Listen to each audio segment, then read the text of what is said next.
Okay, so Macy kind of set me up perfectly because we're both talking about animals, but I'm going to talk about why you should become a foster for animals.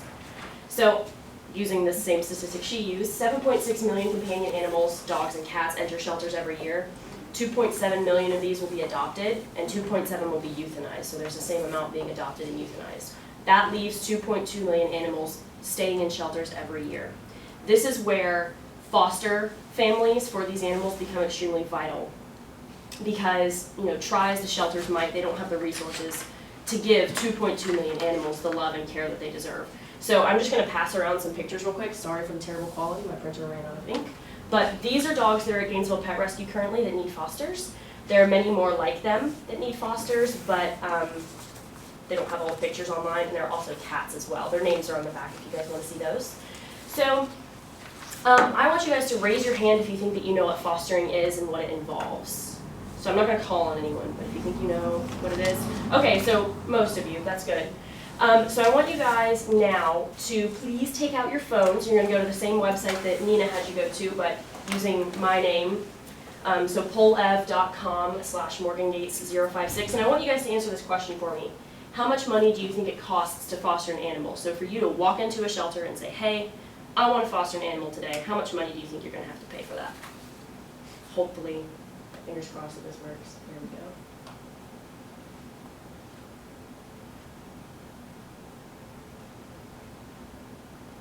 Okay, so looks like a lot of you guys, there we go, okay, changing. So it looks like a lot of you guys are thinking $100 is about the range. Like Macy was saying, adoption fees are about $100 to $200. So that makes sense, so I'm going to touch on the answer to this in just a moment, but why you should foster. So I'm going to go over the requirements first. So to be a foster, you have to have a pet-friendly environment, and you have to be able to devote time and love to these animals. That's it. Notice that there's nothing about money on here. So you should foster because it's free.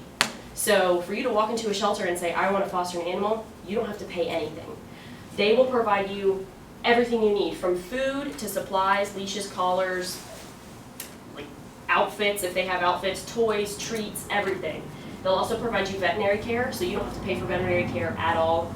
And anything that you do buy for your animal, if you're just feeling nice and you want to buy your animal a nice foster thing, then that's tax deductible. So that's also a great thing to know as well. You should also foster because having a pet has many health benefits. So this list actually comes from the CDC.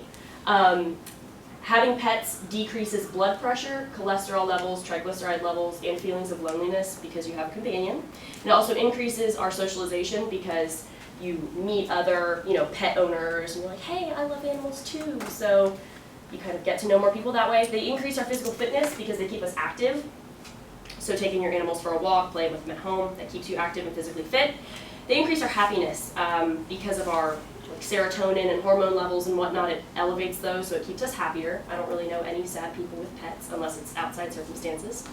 And the National Institutes of Health actually did a study that said that people who had pets had better chances of fighting diseases like cancer and HIV. They actually had better results if they had pets. They're also great for support groups and coping, so foster animals can act just like pets this way. They don't have to be your own pet for them to provide support. You have your friends and family as support groups, but animals aren't going to give you bad advice or talk back to you, so they're great for that as well.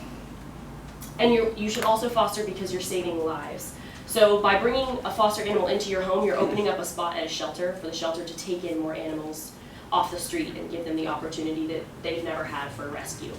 You're also giving a foster animal a better life. Just by letting them have a nice place to lay their head down at night, a loving environment, you're giving them a better life, which saves their life in itself, something that they've never had before.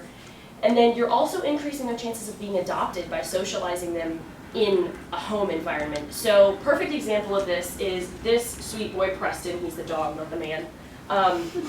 He is a giant pit bull. You can't really tell how big he is in this picture, but he has a head that's about this big. He was at Gainesville Pet Rescue since I started volunteering there in September, and he was actually just adopted last week, and it took so long because he's huge. He's a pit bull. Those are obviously two things that people kind of shy away from, but he's super sweet, but he's so big he doesn't realize how big he is. So he would get super hyper around people, knock people down, he would yank the leash out of your hand because he pulled so hard. He just had a lot of qualities that would make it really hard to have him in a very homesteading kind of thing. So a foster family actually took him in and they trained him out of all of those qualities. So they made a huge difference in his life because they trained him out of those qualities, and this lovely couple was able to come in and say, hey, Preston now seems like the perfect dog for us, and they adopted him. So that is Preston's story. There are many more like him, many more stories like that. Super great thing to do for the animals to help them get homes. These are some organizations around Gainesville that offer foster programs. There are many, many more if you do your research, but these are the main ones. And I will say this, the Animal Services Department, that is the kill shelter, the pound. So if that influences your decision as to where to go, if you're like, I want an animal that needs to be saved now, I would go there. But they all are equally as deserving of homes. And if you're not in a position to foster, or if you don't have the time, or you don't live in a pet-friendly environment, there are other ways that you can help besides adopting and fostering. You can volunteer at pet rescue shelters. They're always looking for volunteers. It's extremely helpful. You can also donate, and you don't have to just donate money. It can be anything, basically. Cleaning supplies, food, blankets, towels, accessories. They can basically use anything that you can think of and find a way to make it helpful for the animals. And you can also just spread awareness. So just by letting people know that, hey, did you know there's an extreme need for fosters? People might not know that, and it might spur them to do it as well. So I want to leave you guys with a quote from Mahatma Gandhi that says, whoever saves a life saves the world entire. And I really just want to challenge you guys to not only make a difference in the lives of animals, but to make a difference in your own as well.